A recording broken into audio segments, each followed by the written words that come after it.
Hello मित्रांनो, सर्वांचं माझ्या ब्लॉगमध्ये स्वागत आहे। हा आहे स्टीम बॉयलर।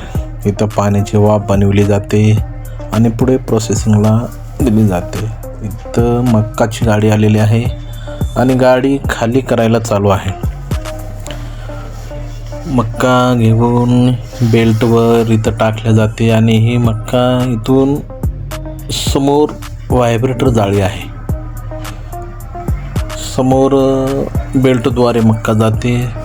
पुढे दोन फॅन आहेत आणि ह्याच्यातील कचरा हे त्या फॅनच्या हवेने निघून बाहेर जातो आणि इथे व्हायब्रेटर जाळीवर मक्का येते। इथं मक्कामधील कचरा बाजूला होतो आणि चांगली मक्का पुढे जाते। या साईडला वेस्टेज मक्का, खराब मक्का इकडे बाहेर पडते आणि परत ही मक्का समोर जाळीवर टाकले जाते।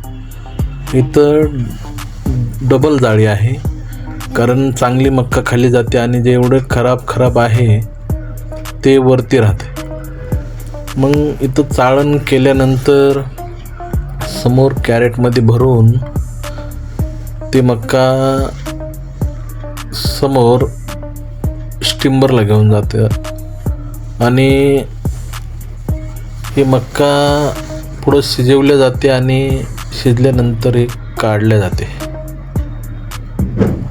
काढल्यानंतर ते पुन्हा परत मक्का पुढं टाकल्या जाते। इथं पूर्ण आरोचं पाणी आहे, एकदम स्वच्छ मक्का धुवल्या जाते। समोर धुवून मक्का ही परत पुढल्या ह्या समोर अजून धुवले जाते आणि समोरच्या बेल्टद्वारे मक्का हे समोर काढले जाते। कॅरेट भरू कोल्ड रूमला ठेवले जाते आणि त्यानंतर पूर्ण मक्का कोल्ड रूमला ठेवून चला भेटू नंतरच्या ब्लॉगमध्ये। बाय।